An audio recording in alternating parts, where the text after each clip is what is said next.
And what is it going to be like if we can avoid getting hit by a rock, blowing ourselves up, Yellowstone blowing up in our face? If we can keep going, I think we're on a great path, regardless of what people think about the president-elect. And I think we're on a great path. It's a hazardous path. It's a path where the future is not at all certain.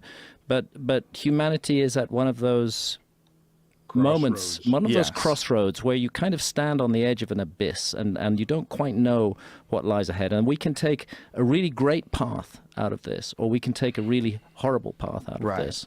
And I think the key issue is that we do actually have choice. It doesn't have to be that way. I see a lot that's positive out there in the world. I do think people are waking up. I think they are questioning old structures. They're refusing to put up with the bullshit any longer. More and more people are doing that. It's happening in the realm of politics. It's happening in the realm of dealing with the big corporations. It's happening in the realm of investigating the past.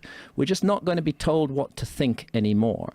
That's encouraging. But then on the other side, there are huge efforts being put precisely into making people think in certain ways, whether it's the advertising industry, whether it's political messages.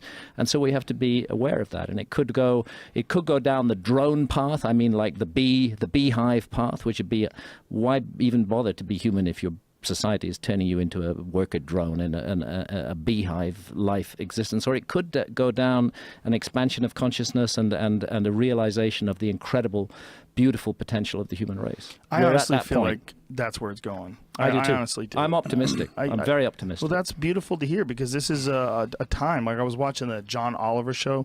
It's a great show on HBO. Very funny guy, and he's very left-wing leaning, as is his show. But they had this fuck 2016 thing where they were just naming off all the horrible things that happened in 2016. They're like, and then just saying goodbye to this terrible year. I'm like, yeah, but a lot of good shit happened this year too. There's a lot of fantastic discoveries, a lot of interesting observations. A lot of people learned a lot of things in 2016 as well.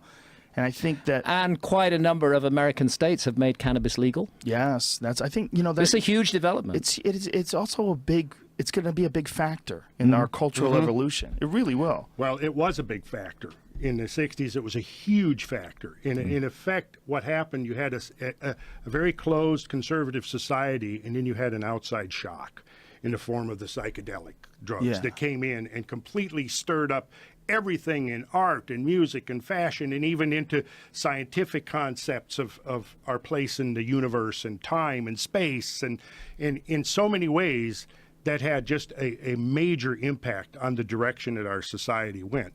And what would be the equivalent today or in our near future in terms of an outside shock that would suddenly wake people up would be another event, another Tunguska event. And based upon everything that I've seen, it would suggest that events like that are going to happen, and probably within our lifetime. And when it does happen, especially if the message of the story has been out and enough people have heard it, 5% of the people or 10% of the people are aware that there is this major impending potential paradigm shift, and then we have an event like that. An event like Tunguska 1908, I think that's all it would take, because the magnitude of that event would have been such that it occurred today, and you had anywhere from 1 million to 2 million people instantly wiped out, or a whole city instantly annihilated from a shot from space. What effect would that have on the planetary consciousness? And which, with this latest exercise, NASA coming late to the party finally seems to be thinking about. That what happened if LA is hit by a 350-foot diameter? Right, and that's the thing, is because when the probability models for a Tunguska type event were first laid out in the 50s and 60s and into the 70s, it was pretty much determined that it was like something that would happen once a millennium, once every couple of millenniums. Then it sort of got contracted to once every few centuries. It may be that it's actually much more like 1 or 2 a century, or maybe even perhaps clustered events where you may have 3 or 4 or half a dozen of those type events occurring over a very short window of time. But an event like that happening, not one that would cause the extinction of civilization by any means, but an event like that could, wipe out 1,000 square miles of landscape completely in an instant, would have a major effect, I think, on the people of this planet. It would focus minds. It would focus minds in a way that nothing else would. And it's not, to me, is it pessimistic to say that might be what it's going to take, or is it just realistic?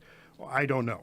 Well, I think it's like the massive impact versus the slow trickle effect. I mean, is it going to happen eventually, or is it going to happen in one gigantic swoop because of an event like a asteroidal impact where it kills a bunch of people and we wake up to the fragility of our existence? But here? either way, it's a waking up of humanity, and that is in process. It's happening. That is in process now. Look, as a Brit, observing what's been happening in America as an outsider, I'm enormously encouraged by the legalization of cannabis movement that is taking place here, and what it all means.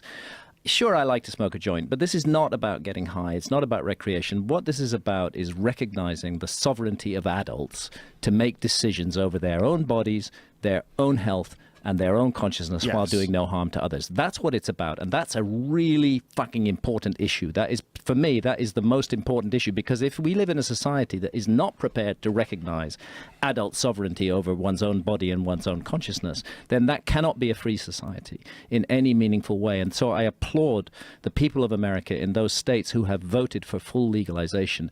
That's a brilliant thing to do, and that's going to have an impact around the world, because the war on drugs, all the ideology and lies about cannabis are all going to be proved wrong. We're going to know that the emperor wears no clothes, that you can legalize cannabis and civilization does not fall apart, as the war on drugs lobby have been telling us for ages. It's going to change everything, and it's a beautiful thing because it's the American people, whereas the American state, America as a governmental state presence on the world stage, has been the dark force behind the war on drugs. So it's for me a beautiful thing that it's the American people, state by state, who are winding that back and saying, we will not put up with this shit anymore.